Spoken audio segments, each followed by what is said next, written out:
the call for action is actually how the brands and suppliers give a contribution to the suppliers actually to pay the salary for the workers, because now recently the suppliers wants to deduct it the salary of the workers almost 50%, and of course the salary will not enough for the workers to covering the basic needs. So that is why the demands of the Indonesian trade union at the moment is how the brands also contributing 30% the salary of the workers actually, and the other 20% maybe we will demand to the governments then. We do already have, apart from Femnet and also Clean Clothes campaign, we have done a call to the brands to commit to a responsible sourcing.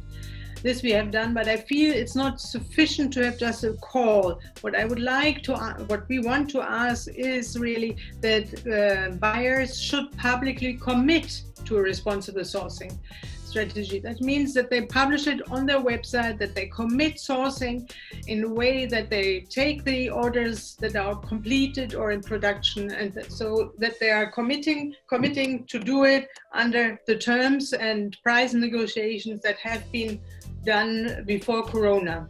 This whole project started out as we wanted to increase awareness at a younger target audience that are maybe not so aware about the circumstances in the fashion industry, how garments are produced. And in the end, we said, okay, let's make a film about that to make them more think about their consume. Also maybe think about what impact that could have, and in order to raise their voices, to put some pressure, for example, on the brands.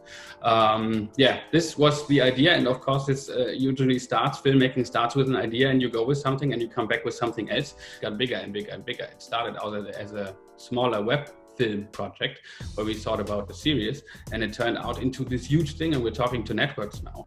I really have not gotten into the textile industry before I went on to the research for this trip, basically, is that I thought that so many things that I had in my home and that were my daily things that I used were machine-made. Cloth that you use for wiping your glasses are actually handmade, hand-packed. Everything looks so super neat. It's all handmade. And it's all. What is worrying me a little bit right now actually is our Organic Cotton Farmers Association in India. But I have to monitor the situation, because right now would be the moment where they distribute the GMO-free seeds. The farmers prepare the land, and beginnings of June they would seed out in order to harvest in December and January. And worst case scenario is that we lose the organic cotton yields, and we talk about 700 metric tons of raw cotton, which is approximately 500,000 euros of income for the 366 farmers. And then exhale, lift your arms up, bring your hands on your thighs, and go once more around. Repetition, once more twisting in your chair, feet well rooted, pelvis stays on its place, lift your arms up, grow tall with the trunk, with your hands, and turn to your right side. So left hand pulling, right hand is pushing. It's the issue of climate protection, which is probably the key issue when it comes to sustainability. You are probably aware that we have committed ourselves to being climate neutral by 2035, which really involves a lot of significant changes when it comes to mobility, transportation, when it comes to the production of heat and power, but also when it comes to, as you say, waste collection. I mean, just being more careful and, being responsible, dealing with waste, avoiding waste and recycling, or not downcycling, but really recycling waste. I mean, there are plenty of initiatives going on in Düsseldorf, and clearly this also has an how should I say, as an impact on the fashion industry? Probably everybody will be a little bit reluctant to buy new clothes at first. It's the last thing you go out and buy new clothes, because you look in your cupboard and think, oh, this is maybe from last season, but it's still nice and I can wear this instead of buying new things. Or even my kids start now sewing their clothes because I think, well, if you don't buy anything and if you don't order anything for me, then we rather start sewing our own things. And even if it might not be obvious at first sight that a bank is involved in sustainable fashion in some shape or form, actually it's so many touching points where we as an organization also like to contribute and have real aspects to cover. It's in my daily work, sustainability has always been important and becomes increasingly so.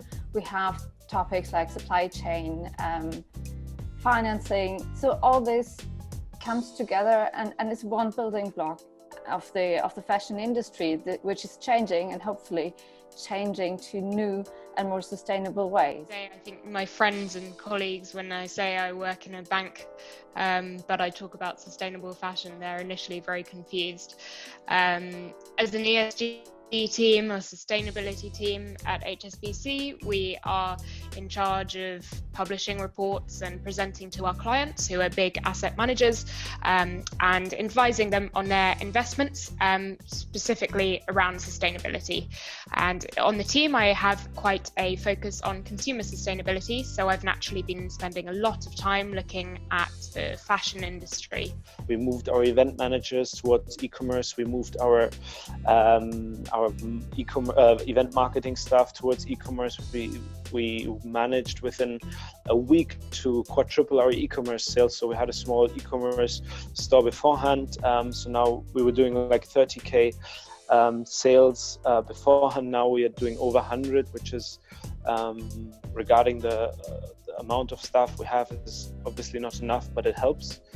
We started a small crowdfunding campaign today. So e-commerce is still selling, so everything is moving forward. We had to shut down on March 18th, which is 5 weeks now. And it was quite shocking, actually, of course, because the whole or almost all of the new collections for spring and summer were already there. And suddenly I didn't have the opportunity to show them to the people. And even worse, of course, no income was about to come in when the shop is closed. And what I found was what I really love about the fair fashion and sustainable fashion community is that everybody was so cooperative. The brands called me and said, what do you need now? What do you need later? If you can't pay the whole amount now, you can split it or pay in a longer term. So I was really happy that everybody was working really together. That all our shoes have this very traditional leather pattern that you can find, and it's this weaving pattern that all our shoes have. And of course, this pattern can look different from shoe to shoe. Here, for example, it's a little bit more like really like a design that is used for the weaving. This is really detailed, for example, and we try to use only organic materials and natural materials, meaning it's vegetable tanned leather here. Aus der Kollektion in Orange, das ist eine ganz leichte Wolle, es hat diese super schönen großen Taschen und das ist ein Mantel, den man auch sehr schön mit etwas ganz Einfachem darunter, mit einem weißen T-Shirt und einer Jeans, aber natürlich auch über Kleider tragen kann. More customers ask, can you tell me more about these garments? Can you tell me more of where it has been produced? What sort of materials it was used? It will eventually reach the brands, and then sustainable fashion will be the only choice for everyone.